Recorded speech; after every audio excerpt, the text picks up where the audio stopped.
வணக்க மக்களே. இன்னைக்கு நாம என்ன பார்க்க போறோம்னா, இந்திய அணியிலிருந்து விலகிய ஹர்திக் பாண்டியா T20 இந்திய அணியில் சேர்ந்த நட்சத்திர வீரர். தேடி வந்த துணை கேப்டன் பதவி. அதாவது இந்திய அணியின் வருங்கால கேப்டனாக ஆகலாம் என கனவு கண்டு வந்த ஹர்திக் பாண்டியாவுக்கு ஸ்ரேயாஸ் ஐயர் மூலம் பாதிப்பு ஏற்பட்டு இருக்கு. 2024ஆம் ஆண்டுக்கான IPL தொடரின் இறுதிப் போட்டி வரை ஸ்ரேயாஸ் ஐயர் இனி இந்திய அணியில் இடம் பிடிப்பாரா என்பது கூட கேள்விக்குறியாக இருந்தது.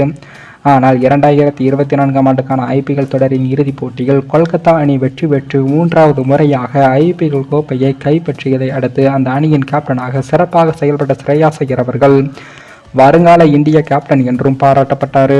இறுதிப் போட்டியில் கொல்கத்தா அணி வெற்றி பெற்றவுடன் ஸ்ரேயாஸ் ஐயர் இந்திய அணியின் கேப்டனாக தகுதியானவர் என முன்னாள் வீரர் ராபின் உத்தப்பா குறிப்பிட்டார். ரசிகர்களும் சமூக வலைதளங்களில் ஸ்ரேயாஸ் ஐயரை வருங்கால இந்திய கேப்டன் என்றும் குறிப்பிட்டு வந்தாங்க. முன்பு 2022ஆம் ஆண்டு IPL தொடரில் குஜராத் டைட்டன்ஸ் அணியின் கேப்டனாக செயல்பட்ட ஹர்திக் பாண்டியா அந்த அணிக்கு கோப்பையை வென்று கொடுத்ததற்கு பின்புதான் அவரை இந்திய அணியின் துணை கேப்டனாக நியமித்தார்கள். அவரை தற்போது வருங்கால அணியின் கேப்டன் எனவும் கூறி வருகிறார்கள்.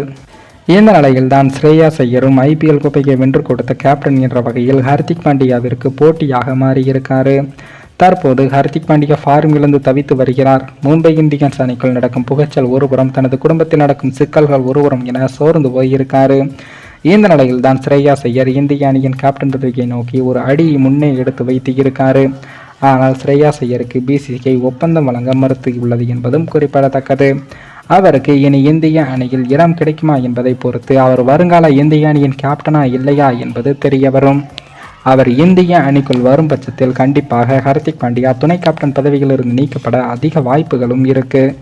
மேலும் இந்த வீடியோ ஏதோ ஒரு விதத்தில் உங்களுக்கு பிடித்திருக்கும் என்று நினைக்கிறேன். நம்ம சேனலுக்கு புதிதாக வீடியோ பார்க்கிறீர்கள் என்றால் மறக்காமல் சப்ஸ்கிரைபர் செய்துவிட்டு பாருங்கள். இன்னொரு வீடியோவில் சந்திக்கும் வரை நான் உங்கள் தமிழ்.